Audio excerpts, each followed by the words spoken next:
again, Norse fans. We are here on another episode of Around the Horizon. We're recording this in lieu of the Matchup Zone episode that we normally record every week. As you guys probably know by now, NKU doesn't have a matchup this week, so henceforth, no Matchup Zone. But there is a lot going on to this week. We got 4 huge games coming up. We have Matt Dudek and Bob McDonald from the Horizon Roundtable. Bob is the co-creator of the Horizon Roundtable, and I guess we'll call Matt the interim CEO. I don't know. Matt just hangs out. It's fine. Yeah, he's formerly OU Grizz guy. We all know and love him as the guy that really was NKU's and probably still is NKU's biggest. Let me also just say for the record that you didn't have a choice in the matter but to have us on at least once during this time. I basically said this is not a negotiation. We have to be on here at some point. Yeah, that's by we I mean I. By the way, no, that's absolutely right. Actually, Matt was supposed to be on, but NKU canceled COVID canceled the NKU. I don't know, something happened. You guys were scared. It's fine. Yeah, totally no, I mean, hey, it's fair. It's fair. And then Bob doesn't really cover a team specifically these days. So, you're kind of more broad reaching. And so like when we do the matchup zones, they're specifically for a team. And so it was like, yes. Whatever. The point is it finally worked out. It makes a lot of sense to have you guys on to cover the entire tournament as a whole. So, and by the way, I am very happy that the Horizon Roundtable, we have enough people covering individual schools that we were able to basically hook you up with like almost everyone, pretty much everybody. Yeah. With that being said, let's transition, guys, real quick. The Horizon League released their rankings, their seedings last night. It's unlike any other year, as most fans by now definitely know. Where in the normal year, you play the same amount of conference games everyone else does, barring crazy unforeseen circumstances.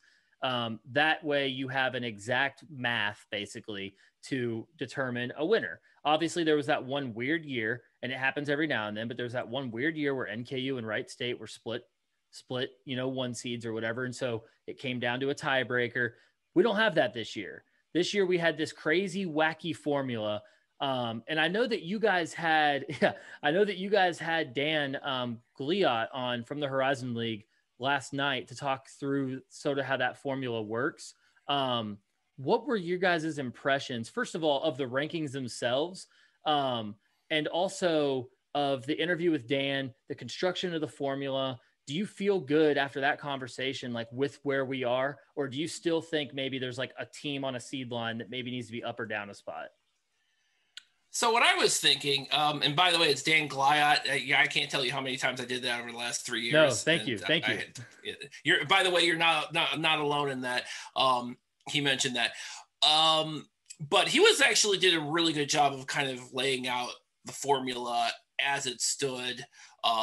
Specifically, the big thing was the formula as it relates to how they weighted the road wins, which I did not know, which really kind of came into play, especially when you're talking about a Cleveland State team who beat Wright State.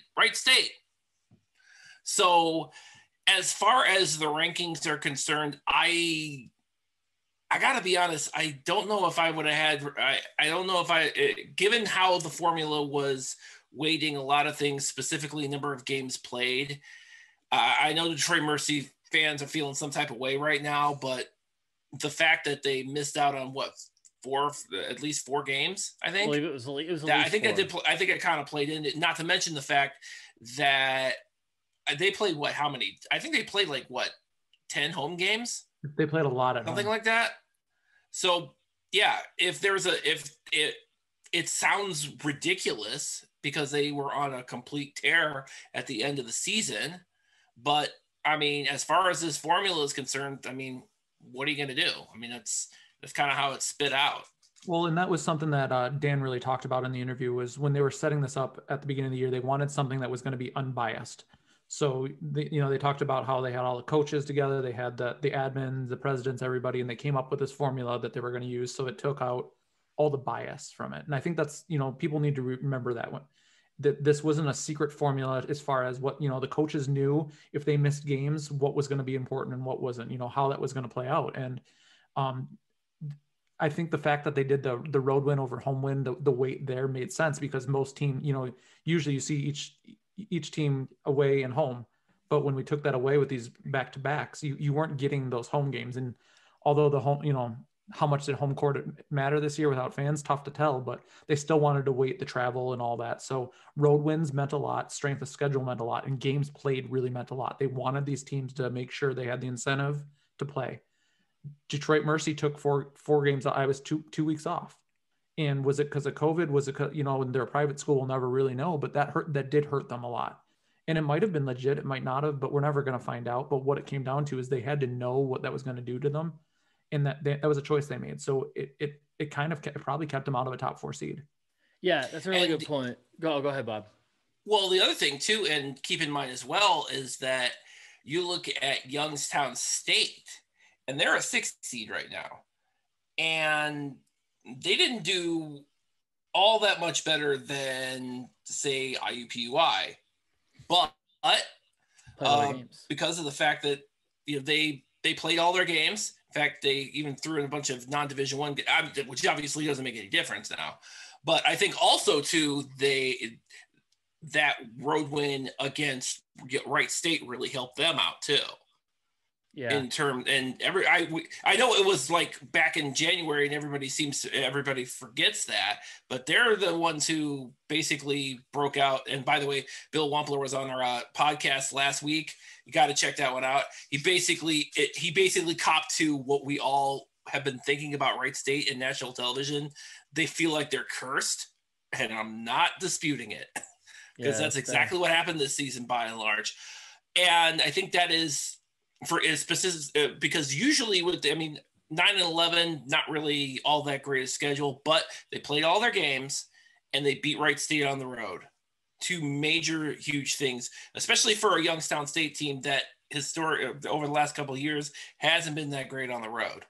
Yeah, for me, there's a couple of points that I'm ultimately making to our fans. And, the first one is like, nothing says weird year like a 10-10 team being the 3 seed. No offense to Matt. Oakland is good. They I'm not have done what, no, I know they've done what they've had to do, but like, that tells you I guess what I'm trying to say is that tells you everything that you need to know about like the structure of this season. It's been a weird one. And like that right there should be kind of sign enough that like, it's just crazy. The only thing I would say with the formula that I wish they would have maybe considered is, since each team is doing back-to-back, since they are playing these teams twice, I wish they would have factored in margin of victory as some sort of weight itself. I get that, like, so for instance, Cleveland State got more points for beating Wright State by 2 on the road than Wright State got for beating them by 40 or whatever at home. I'm not saying that's good or bad or whatever.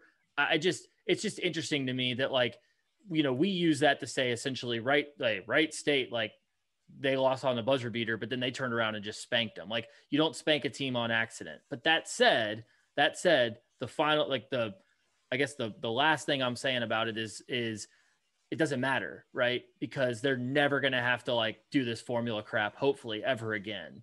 But if they do, yeah, but God forbid, if they do, they have a good baseline to go off of, and they definitely have learned some lessons, I'm sure, and can make some tweaks. Where can people find that episode? I know we'll plug it at the end, but I'd rather get people on now. Where can people find that episode? All right. First and foremost, horizonroundtable.com, wherever podcasts are available. I know we've had some issues with Google Podcasts for some stupid reason, but everywhere else we're cool. So you can get it on Apple. I know everybody's got Apple Podcasts, iHeartRadio, TuneIn. I'm a Spotify. We're even on Pandora and sorry. I'm a Spotify guy. I don't know why. Yeah. He's a Spotify guy. So yeah, Spotify is absolutely, we're definitely there. We're even on Amazon Audible now. So yay. Wow. Okay. So what? Okay. So fancy. Closing the door on this discussion, I believe. What I think I'm hearing from you guys is like, there's probably some things that could have been tweaked here or there, but like ultimately, you're 1 through 12. You're pretty good on where everyone is. I mean, by and large, the whole point. I'm good with number 1. Yeah, right. Yeah, Bob's a big Cleveland State fan, if you guys didn't know. The whole point of the ranking system was to make sure that they had an idea of where everybody needed to be getting into the tournament. They wanted all 12 teams in, but they had to come up with some way to kind of get everybody in a position. Are there changes everybody would probably make as far as individually? Yeah, probably. I mean, is Oakland really a 3 seed? I don't know, but they got them pretty close, and that was the point of the ranking. So I think overall the rankings did what they were supposed to do. End of the day, it's a neutral site. Everything's neutral site pretty much because, I mean, there's no fans, so whatever. And then at that point, you got to win games. Like, that's really what the next couple of weeks are going to be about. Like, at some point, you can't really complain anymore about this or that. Like, go in and win games, and it doesn't matter. Yeah, that's a really good point. And speaking of winning games, we do have some big matchups to look for. On Thursday is a just absolute binge of basketball. It's going to be 8 games going on between men's and women's.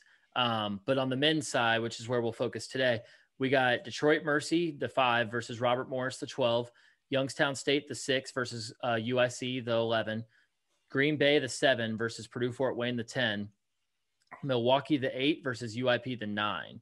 So from you guys, I guess I'll ask it this way, rather than go through kind of each matchup, we'll go through that at the end, and we'll just kind of get all your guys, like, who's going to win what game. What game do you think you're kind of looking the most forward to watching from an entertainment perspective? I'll start with Matt on this one. Oh man, I'm between two. I'll take one, and maybe Bob will end up taking the other one, so we get them both. I'm gonna say I'm most excited to watch Detroit Mercy and Robert Morris. I don't think it's gonna be a close game, but from an entertainment standpoint, I think Detroit Mercy is pissed. And I think they're going to come out and they're going to do some damage, and Robert Morris is going to be on the receiving end of it. And that's not fair to Robert Morris. I really like that team. I'm really excited to have them in the league, but I think they're about to get slapped around a little bit, and it's not their fault. Yeah, I agree. What about you, Bob? All right. For me, I want to see UIC Youngstown State. Okay. I think finally, now that both of those teams appear to be at full strength, it looks like, I'm really looking forward to seeing how specifically Darius Quisenberry, who we haven't seen a lot of this year, how he squares up against these guys. And also it's very helpful that Youngstown State gets a home game because, again, as you know, they don't have the best of luck on the road still for some reason. Not really sure. Yeah, I hear you. I know Matt's a big Michael Diggins fan, and he was jumping out of the gym the other day, and I really expect him to do that here too. And I'm not afraid to say that I'm biased about. I want to see Naz Bohannon. Oh yeah, he's fun to watch. Native son of Lorain, Ohio. Get it right. We'll flash that up on the screen when you say that.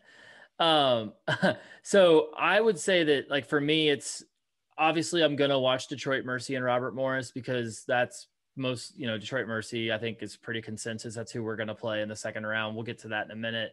NKU, that is. I'm most excited probably to watch Milwaukee and IUPUI, mostly because, like, Milwaukee, I feel like, I mean, I haven't watched all of their games. I've not watched all of anybody's games, right? But I've watched Milwaukee. Go ahead, Matt.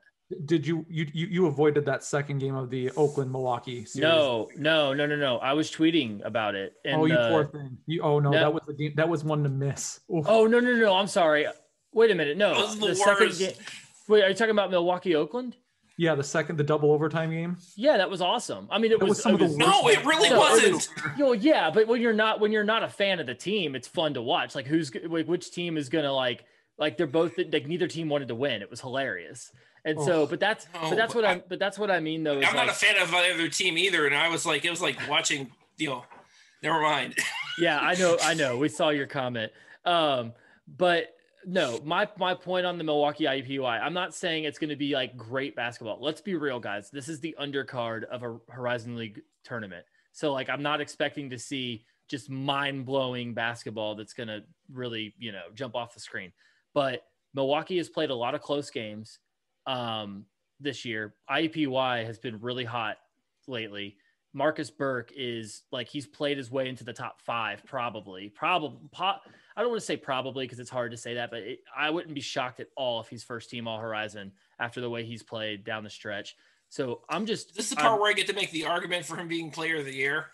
I mean, maybe I don't know, not after today, but no, it's got, I mean, for me, that it's got a good big guy, Elijah Goss. It's got a good guard matchup with Tijon Lucas and Golston versus Manette and Burke. I don't know, man. I'm excited. I think both teams, like, for whatever reason, I've always thought they were more talented than they perform. So I just think that they can both do some things. So we'll see. I don't know. It could be that whoever wins goes on and gets their ass kicked in the next round. So on to that. Let's talk about this. Who do you guys have winning each game? We'll just rapid fire run through them. Detroit Mercy, Robert Morris. Consensus on Detroit Mercy? Yeah. Think so? Okay. Youngstown State, UIC. What are we thinking there? UIC. Okay. I'm going to say Youngstown State. Okay. I will say this. That's my upset alert. I never consider like an 8-9 an upset. So like, I don't think IUPUI would be considered an upset if they win, but like, that's the one of the 12 of the 10, 11, 12, the double digit seeds. That's the one I think has the best chance to win, just with Youngstown State being Quisenberry's not been Quisenberry this year. They have not been as good as they have in years past. I still got Youngstown State winning, but that's my upset alert for sure. That's my dude Michael Jacobs is going to leap out of the gym and score 40 points. We didn't talk about this one. What about Green Bay and Purdue Fort Wayne? I'm curious. Like, I think we probably are all on the same page here, I would guess. But like, what are y'all's? First of all, who do you have in them? Like, what's the takeaway? I think it's going to be Green Bay. I think it'll be Green Bay. I do. That is the game I'm probably going to be busy during and doing anything else. Like I'm just so disinterested by both brands of basketball this year from them. Which is weird because NKU plays very similar to Green Bay. I mean, very slow pace this year, like not super engaging to watch, but like they just, are you trying to set me up to get more angry NKU fans at me, or what are you doing to me here? Yeah, I know. Well, it's just a this year kind of thing. It's the good news is that's not a permanent solution for us, but for Green Bay. The thing with Purdue Fort Wayne though, and it's because I watched them beat Cleveland State on Friday, is that if Purdue Fort Wayne can actually get on, and I'm talking about, they can get Jared Gontry and Deontay Billups and all those guys to be able to shoot. And my guy, Bobby Planutis, who came on through on Friday. I can't tell you how conflicted I was about that. If you can get those guys to go on to get going beyond the arc, I was actually most surprised on Friday by how well they did in the paint, because they had Dylan Carl and they had Rob Petty and they had Cameron Benford, who was doing, all three of those guys were doing really well. Yeah. And I think if they can get those guys, if Purdue Fort Wayne can get those guys going, I think they have a shot. But I'm not betting against Amari Davis and Josh Jefferson in that backcourt. That's a fool's bet. Yeah, PJ Pipes, Manny Ansong. I mean, they got a good supporting cast, and they're really good. Surprisingly, as small as Green Bay is, like Purdue Fort Wayne's not going to have their way on the glass with them. Like Green Bay's a really good offensive rebounding team, and Green Bay is deceptively good too, because they're not as big. They're not as big, but they tear them down. Yeah, absolutely. Between Ansong and Terrence Thompson. Yeah. Oh yeah, no doubt. Okay. So I think I guess we're all pretty consensus so far. Matt's got UIC though. So that kind of makes this interesting. Milwaukee, IUPUI. Where are you guys sitting on that? Give me IUPUI. Ooey pooey. Yeah, that's weird. So, okay, we all have the same picks except Matt goes to UIC. I wanted IUPUI there too, but obviously it's splitting hairs with 8-9. So, all right. Well, I've been championing the IUPUI bandwagon most of the year, so it'd be silly to go now, Manette and Burke are going to go off for like 70. It just doesn't score 70 make sense. IUPUI 75 points or something. They're going to do something ridiculous in that game, and we're just going to be like, well, so okay, yeah. Let's take a second on IUPUI real quick. Actually, Because you're gonna have to jog my memory. You guys are the ones who cover this the league wide, week to week. I kind of am in an NKU bubble, and I try to break out of that bubble occasionally and watch as much as of the league as I can. IUPUI obviously swept NKU. That was a huge one for them. I mean, you got to think about it. That's a sweep of a 4 seed, so that's a big deal. It helps them. Sorry, I said that helped them a lot in the the ranking stuff. Certainly, but they came on strong at the end, right? They split against Youngstown State, right? Who else did they beat? They beat Cleveland State or no? No. I want to say I can't remember who it was last week. Sorry. It's okay. My bad. No, it's okay. That's what I'm trying to. Yeah, it was somebody. Like they went on a tear. It was somebody, we don't know who. The week before, was it UIC? Okay, so yeah, it was UIC, Matt. That's who they split. Yeah, and then they swept. I mean, they swept UIC, and then the week before that, they had split with Green Bay. Green Bay. Okay, right, and they actually split with Milwaukee the week before that, even, and then they got swept by Wright State bad. Okay, and that followed the sweep of us. Okay, yeah. So since IUPUI swept us, you take away the Wright State series. I mean, not when you're considering that it's IUPUI. Again, we're used to them being like the tail end of the Horizon League. This is a new IUPUI, they would say, right? They're right in the thick of it, Yeah, for sure. All right, well, okay, so moving in then, let's I kind of want to do this a couple different ways because we split a little bit. I wasn't expecting this, but we split on how we proceeded. So per Matt, we're gonna have a Cleveland State versus UIC matchup. Matt, are you crazy enough to pick Cleveland State in that? Or I mean, UIC in that? Yeah, I was like, wait, hold on. Yeah, I am crazy enough. I'm always wrong, right? NKU fans know I'm always wrong. So let's just play that game. I'm gonna be wrong, and I'm gonna say, yeah, I'll take UIC over Cleveland State. I've said all year, including when I got to fortunately watch them in person, because my school actually credentials us. But hey, we'll talk about that another time. I got to watch Cleveland State in person, and I still think they're fraudulent. I can't figure it out. I think they're very, very well coached, but they don't have the pieces. And at some point, I think it's going to catch up to them. And why not UIC? I feel like, when you've got this ensemble cast that like really does all this work for you, sometimes when you get into a playoff game, that pressure's on you. You need somebody who's willing to take the bull by the horns and get it done and step up. And right now, I guess it would be Torrey Patton, but I'm not really sure that Torrey Patton strikes fear in anybody, but maybe he does. Like, who's going to step up for Cleveland State when they need somebody to do something? Well, Bob's over there, like, about to rip through the computer screen. So let's give him a chance to tell us who that would be. Bob, first of all, let's accept the premise of what we set forth, that they're facing IUPUI here. Do you foresee a win against IUPUI, I'm sure? And then answer Matt's question about who's the guy that kind of leads Cleveland State in the tournament when they need someone to lead them. Well, actually, I want to go to Matt's point if UIC actually does win. Because remember, Cleveland State and UIC did not play this season against each other. Okay, that's good. So there's that extra added wrinkle of the unknown. So as much as I'd like to think that UIC, I just don't see – they've had so many struggles this year, up and down UIC has, that, especially when it comes to their shooting, it's pretty, when they're down, they're pretty streaky. And that kind of plays into Cleveland State's game, especially if they're harassed on defense. I don't see it. And I think that is the issue that IUPUI is going to run into.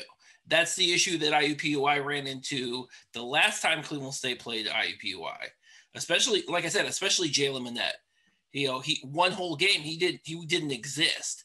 And as for the player that steps up, yes, Torrey Patton, if you're looking, I think they brought it up. Anytime that Torrey Patton scores anywhere above 12 points, usually with the noted exception of Detroit Mercy, that 31 points where they lost, still haunts me to this day. I think he is, he would be the guy ideally. However, if you look at some of the, and I think if you look at all of the Cleveland State wins, it's always seemed to be another some random guy just jumps out and becomes like the key of the game. Like, for example, Saturday, Jeremy Sanchez, walk on, guard, doesn't play. Like, he never plays. He hasn't played in like a month. But he came in and he didn't do a lot. I mean, he had 4 points and 3 rebounds, and he had a couple of steals. But when he was in the game for that 10 minutes he was in the game, that changed the entire game around because they were losing at that point. And he comes in, clamps down on D, and off Cleveland State goes. So the answer to your question of who at Cleveland State's going to step up, I mean, man, anybody. Anyone.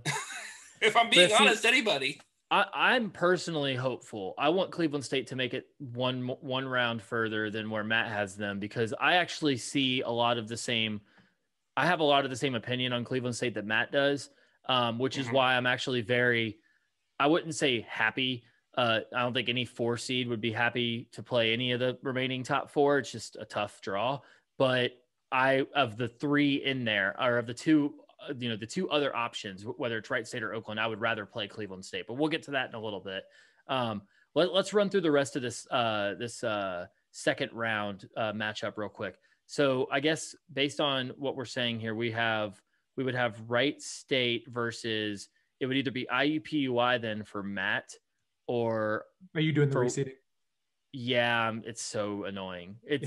Actually, side note, I spent 2 hours yesterday Googling custom bracket pool, because I was actually going to try to start a bracket pool and get a bunch of people around the league into it. You can't do one with reseeding. It's impossible. So yeah, that idea shot itself in the foot. But yeah, so we'll have Wright State. I'll have Matt, you just pick right now, Wright State versus IUPUI. Right State. Who would you have? Wright State. Okay. So me and Bob then would have Wright State against Green Bay. Bob, is it fair to say that you would, or no? Yeah, we both picked Green Bay. So would you have Green Bay or Wright State winning that game? Oh, Wright State's definitely winning that game. Yeah. And I don't want to spend too much time on that game. Then if it's like a easy one, we'll cover Wright State here in a second. But I just wanted to get that one on the record. So, all right, cool. So then that would mean Oakland. And I think this puts us back all on the same page, or close. Actually, Oakland would be Green Bay for Matt. And then for me and Bob, Oakland would be Youngstown State. So Matt, I'm assuming you have Oakland beating Green Bay.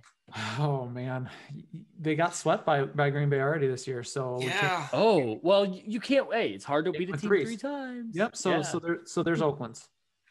I hate sports cliches so much, and that's probably the one I hate the most. But it's also true. So it's well, which one we're finding is even more true in the horizon this year is beating a team 4 times.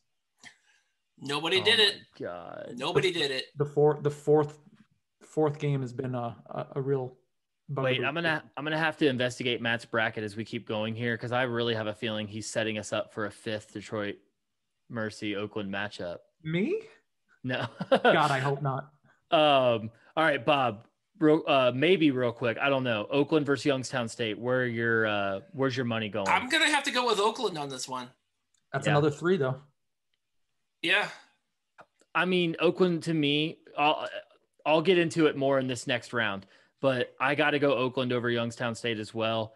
Again, I'll kind of delve more into it in this next round here, but then we got the big one, and this is where I think we're all gonna. I don't know. I'm gonna do my best to not take this too personally. NKU Detroit Mercy. We'll start with Matt. Why you got to start with me? Because I'd rather you ever hear you want to hear the good news or bad news, you always say bad news first. You want to end on a good note. So yeah, you'll take me, and yes, I will take Detroit Mercy. But as you're about to find out, it wouldn't matter who you said it against Detroit Mercy. I'm taking Detroit Mercy. Mm-hmm. All right, Bob, lay it on me. Detroit Mercy. Okay. Not only so yeah, go ahead.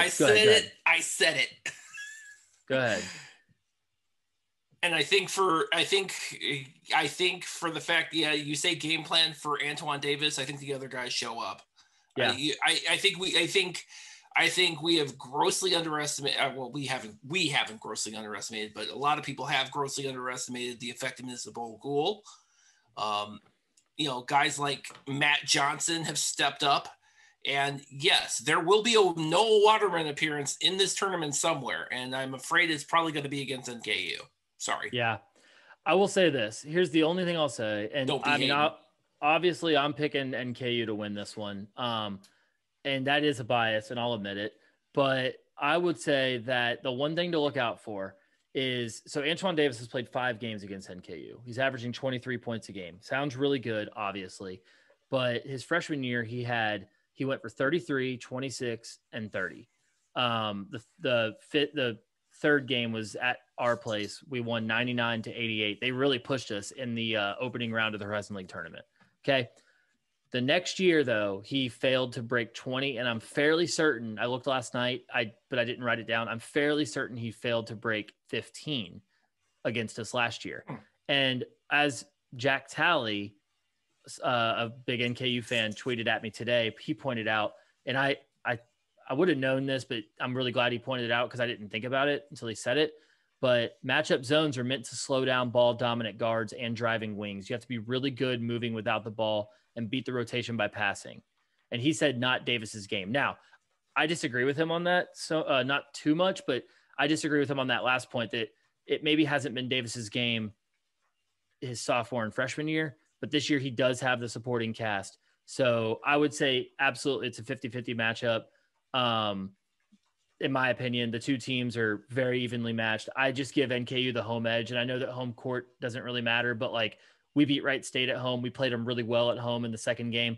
We are starting to get a feel. Our freshmen are starting to get a feel for what it's like to play in BB&T. It might be a thin margin, but there is something to say about like shooting on the same rim every day in practice and then getting that same rim in a game too. So I'll give it to NKU, but mostly because I want to take NKU into the next round for analysis perspective. So it's a little bit biased here, but okay. So let's your show. Yeah. Oh, there you go. Thank you. I appreciate that. Well, I usually bring bias to your show a little bit anyway, too. So, all right. So let's move into then, I guess, the next round where we have a 2. Well, so up with Matt, we'll then have a 2 versus 11, right? And I'm doing this from memory, so bear with me. But I believe we have a Cleveland or a Wright State versus UIC matchup. Very unorthodox, but we saw it last year. So Cleveland with the reseeding, Cleveland State would get the 11 seed. You have Cleveland State losing to UIC. Oh, that's right. Yep. Sorry. Continue. Memory, dude. I'm just kidding. No, yeah. So what do you got, Matt? Wright State, UIC. Yeah, Wright State. Okay, so we'll hold off on the Wright State analysis for a second. I think it'll come up in me and Bob's, and then we'll have you chime in on what you have to say about Wright State. But okay, so Bob, then we both would have Cleveland State NKU. Or no, I'm sorry, you would have Cleveland State Detroit. I would have Cleveland State NKU. Let me hear your matchup there and like what the keys are and who wins. I have Cleveland State, but I barely have Cleveland State. I think the key there is going to be the defense, and it's got to be, and hoping this isn't when Noah Waterman shows up. Yeah. Because I think that's what killed them in the last game, is that they couldn't hit the broadside of a barn shooting Cleveland State, and Detroit Mercy couldn't miss, specifically Noah Waterman down the stretch, because they got back into that game through defense. But Waterman was still out there on the beyond the arc. He was just shooting lights out. And then the next game, he kind of ran out of gas. I guess we should have expected that, and then nobody else was there to pick it up, and Cleveland State was able to clamp down on the defense and be able to do that. So I'd say Cleveland State, but barely. Yeah. Because they're going to get Detroit Mercy's best shot again. Guaranteed. Right. Fair enough. I have NKU over Cleveland State, and a big reason for that of course you do. Right. A big reason for that is bias, but then also another reason is the rule of 3, where you guys beat us twice already. But the real reason, okay, so putting all the second bullshit, time barely, because they won in overtime. Yeah, so putting all the bullshit aside, like, look, I am looking at this NKU team as a complete success. Like, no matter what happens, we could lose to Detroit Mercy at home, and I know that people are going to be really disappointed. But I mean, we have people that one person had us 11th in the league. I said I was wrong. I've said it on tweets. I've No, said it on but the show. I'll say it on your show. Sure. Yep. But you set the baseline for how low we could go, but that's fine. The majority of people though still had us as a success if we're 6 or higher, and we were 4, and we had a strong argument, formula notwithstanding, for like 3 possibly even. To me, I think we all on this call probably agree that top to bottom, Wright State was probably the most dominant team this year, right? Whether or not they were the best team, they were probably the most dominant team. And in my opinion, NKU played them the best out of anyone this season for 80 minutes. Anyone who got them twice gave them the best 80 minutes they got. And again, it was at home. I know Cleveland State got Wright State on the road. So it was a different story, but like, I guess what I'm trying to say is Oakland was probably right there with them. Oakland got slapped that first game. They no. Oh, sorry. What I mean is Oakland has the most impressive win this season over Wright State, but nobody played Wright State better for 2 full games than NKU did. So that's kind of like what I want to let people know about NKU this season. Now, that said, I do have NKU winning against Cleveland State only because I do think that like we're just really hot right now, and it has nothing to do with Cleveland State. It's more an NKU thing. And look, it's an emotional pick. I'm definitely biased, and I'm going with it. I found a narrative that works, that maybe NKU could win this thing, and I'm running with it. And so that takes us into what me and Bob now have as Wright State Oakland matchup, right? Isn't that what we both have? So, and this is the point I'm going to make here, and Matt's going to like it. And then that's the reason I wanted to hold off on Oakland and Wright State for a while. Okay, let's hear it. It's going to be Wright State. I think the Wright State that killed them by 39 is going to show up that game. Yeah, I really do. And All I think and I think you look at Wright State and you think, well, yeah, somebody can beat them. We proved it in the regular season. NKU proved it. Oakland proved it. Cleveland State proved it. Youngstown State proved it. And remembering that Wright State also doesn't have the best of luck in the tournament themselves, I don't think the semifinals is going to be that time where they slip up. I'll be honest. Okay. And I don't think it's going to be against, and if it is, it's not going to be against, it wouldn't be against UIC, who Matt had predicted over, and it wouldn't be against Oakland either. So, well, Matt had USC over. Yeah, you had USC over Wright State, didn't you? No, Matt. No, you had USC. He had Cleveland State. He had Wright State over USC. Cleveland. That's what it was. So, yes. Okay, I've been building up for this. To me, this is why I was so happy with a 4 seed. I think that that Oakland is probably the best team to take out Wright State for NKU. And I've been saying that for probably 4 or 5, weeks now. I'm basing it off of when you look at like individual matchups. I don't think anyone's got the individual matchup against Basili and Loudon Love, obviously, but I think NKU sort of put together a game. Well, first of all, Oakland's done it once already this year, but NKU also kind of reinforced the game plan on like how to beat this team. I think Oakland's got some really good, all league caliber players. I'm saying this for the first time, but Dan Oladapo is probably the second best big man in the league. And I know, and I see it happening, man. It's an emotional pick. I want it to happen, so I'm willing it to existence. They're going to beat Wright State. Here's the problem with Oakland and Wright State, and I'll scout this. I'll game plan it. This isn't a secret. Is the one thing that you need to do to beat Oakland is they run that 1-3-1 zone, which is really funky. So you need to beat them at the top of the key. And Wright State has the pieces between Loudon Love and Grant Basili, who can not only shoot from out there but can pass from that spot. They have the pieces. I think in the second game when Oakland did beat Wright State, I think they were just a little bit tired, even though they had most of the night off before. But Wright State, I think, has the pieces to beat Oakland better than anybody else. Probably Detroit Mercy is the most geared to beat Oakland, but then Wright State is the second most, just because they have those talented bigs that aren't afraid to shoot it from out there or can distribute. And that, that's the Noah Waterman factor if Oakland played Detroit Mercy again, but that's the Grant Basili, Loudon Love factor. for Wright State, in my opinion. Okay, well, that's coming directly from an Oakland fan, guys. So believe it or not, despite what your people think, I really try to be unbiased. I am the first to criticize Oakland, and Oakland fans hate me. Everyone else in the Horizon thing thinks I'm a big Oakland fan. Oakland fans think I'm the worst Oakland fan, which tells me I think I'm doing something right. Yeah, fair enough. And you know what? I'm not even making. I try to make an effort to couch my bias a little bit, but I'm not even trying right now. But you're at least recognizing that, and that's okay. Oh, sure. Yeah. I want NKU to win it all. Sorry. I have 4 of those things hanging up right there. I want one more. So Kyle, do you have any pieces of net? Do you ever get to cut net? What do you think? No. You think I got to, yeah. I have 2 pieces of net from Oakland tourneys. I had to wear this thing and act like I wasn't biased at the Horizon League tournament just to get credentialed for the team anyway. Yeah, I don't get to cut net with the damn team. Get the hell out of here with that. All right. So those are our semifinal picks. We got an NKU versus Oakland matchup on my side. We have, I believe, Matt, you're gonna have to help me out here. You had lost track. Yeah, I know. You had I know you have Detroit Mercy and Oakland. I guess that's it, right? Is that your final?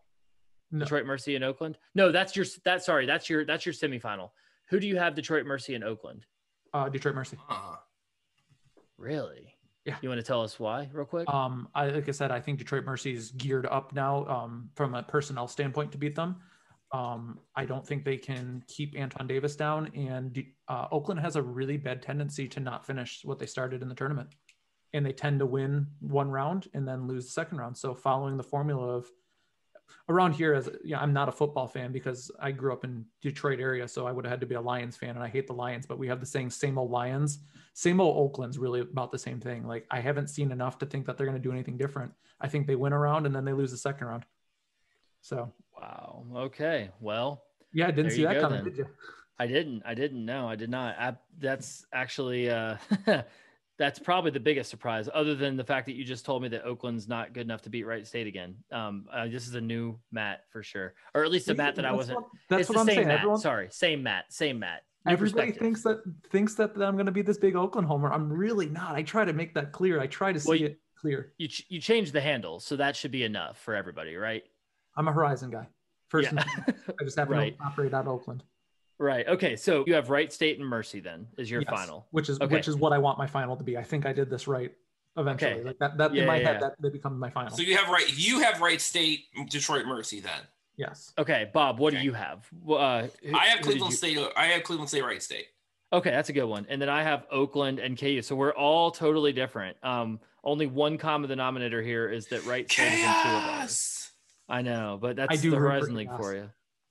All right, so let's just go ahead and rapid fire this out then. Matt, give me it. Who's your champion? Wright State. Who's your player of the tournament? I'm almost afraid to say it after today. Loud and Love. Wait, you don't have Antoine Davis winning even though they're going to lose? You're trying to get me in trouble now. I mean, it is what it is, dude. If the guy thinks that we hate him after all the positive shit that we say about him, if he's listening to this, I've already said it. Antoine Davis, I'm a huge fan once you graduate. Yeah. I mean, it's the most fun 30 points I've ever watched another player score on us is when Antoine Davis does it. So I do have to say it's Wright State. My player of the tournament would be Loud and Love, and I have to put one more note in here. We had Bill Wampler on with us recently, and he pointed out something to me I'd never realized that's haunted me since, which is that Loud and Love is the football player. What's his name? Oh my God, I just blanked on his name. The quarterback. Gronk. No, the quarterback. Tom Brady. He is Trevor Lawrence. That's right, Trevor Lawrence, because he's the hairstyle. Those two facially, it's the same. It's the same person. Yeah, he's got the same face too. If you haven't checked that out too, so it's scary. Well, we got to tweet out a side by side real quick. Please do. I'll do it. Enjoy. I mean, it's not really crap talking them though, but no. I mean that's not really my lane. That's more Valhalla Vanguard. Who made a resurgence? Side note, made a resurgence this weekend. That was interesting. Hey, what's up? Yeah, I was like, oh, hey, nice to see you guys again.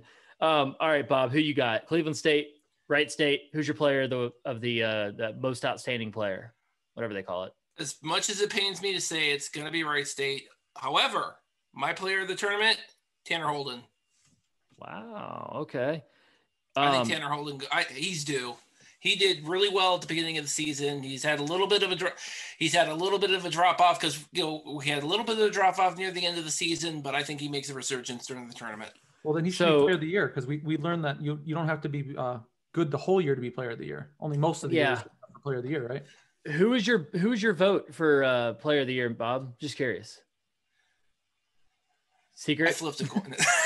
Right. None of your damn business. It was loud. No, it's just hilarious. It's funny because I'm obviously an NBA guy, so I like making NBA comparisons. But Bob's scenario here plays out like loud and love, like Steph Curry when he won the championship, and and Andre Iguodala won the MVP of the finals, but Steph Curry was the first ever unanimous MVP of. Do you guys remember that, Bob? I know you remember it because it was against Cleveland, but yeah, I know. I thought. And thank you for bringing that memory up. While you're at it, why don't you give me a paper cut and pour lemon juice on it? I mean, dude, they beat like the most depleted Cavs team of all time. It's not a big deal. Yeah. Then you guys proceeded to the next year win the greatest NBA finals of all time. And like, it's not even close. And that's coming from a Mavs fan whose team beat the Heat in an upset as well. Like yours is better. But well, okay, real quick. I got Oakland beating NKU. Yeah, I know. I do. So I didn't want to go. I guess I just got too far down the bracket. I know. I got too far down the bracket, realized that I had NKU going like super far. Obviously, I want to see NKU win the whole thing, but then I was like, I probably need to like make a pick to where I'm not too biased here. So there was zero strat. And so you thought Oakland was your best play. Oh yeah. My bracket is completely intellectually dishonest. Completely. It's driven on emotion. It's driven on emotion and bias, and then like counter bias at the end. So that's what I got. And it's locked in because I just said it. And so that's where we are. Spoke it into existence again. That's right. And I guess you could call this as a way of making up for saying that Dan Oladapo wasn't as good as Adrian Nelson or whatever. I don't have Oladapo as the MOP. I have Jalen Moore, but still, Oakland winning it all. Can't be that better not happen because Matt will never hear the end of that one. I never hear the end of it. Ever. It's fine. Nice. All right. Well, that about does it for our Horizon League tournament preview. Guys, thanks so much for coming on. Do you have anything else to say about the tournament itself, or any other thing you're excited for? Or basically anything you want to plug, go for it. Listen to our podcast. We appreciate that. And there's a lot of content out there. I mean, not even necessarily in the Horizon, but just in general, there's a couple of things Horizon League. And I really have to say our writers this year have been awesome. And I'm not saying that because we're talking to Kyle right now, who's one of ours, but like, I think our writers have done a wonderful job. Bob's hosting, and we try to do the best we can with the guests we have, and we've gotten real far this year, and I'm real proud of what we've done. And so please have a listen when you're driving or whatever. Like we're trying our best to cover a league that most of the league makes it real easy on us, and we appreciate that as well. So yeah, Bob, Matt, give fans, NKU fans specifically, like 3 of your best guests you've ever had that they might be interested in. I know it's probably not many NKU people, but like you guys have had some prominent guests recently. We had Coach Yaklik on like a week after I think he'd been on the job maybe a week when we had him on. We had Andy Toole as soon as Robert Morris was announced. We had Dennis Gates early last year. And I mean, the fact that the Horizon League is letting us talk to their reps, talking to Dan Glayat the other day, who's the director of communications for the entire Horizon League, for him to be willing to come on with us is huge. We might have another really big guest from the Horizon League in the near future. I won't say who, but little teaser on that. Like we've had some great guests, and we're trying real hard to cover it, as an official media source, but more fan centered. That's how I think of it. So sure. Trying to represent the fans. Yeah. No, that's awesome. And for the more passive NKU fans that aren't super into it, those 3 names that Matt mentioned early, Luke Yaklik, Dennis Gates, and who was the Andy Toole. Those are all coaches in the Horizon League. You've got Luke Yaklik for UIC, Dennis Gates for Cleveland State, and Andy Toole for Robert Morris. So these guys pull. They get good guests. They got Billy Wampler, who all NKU fans love to hate, but is a great guy. On, I believe it was your last two episodes ago. Yep. Dan Gliot was last night. So yeah, these are great interviews. You guys should take a listen.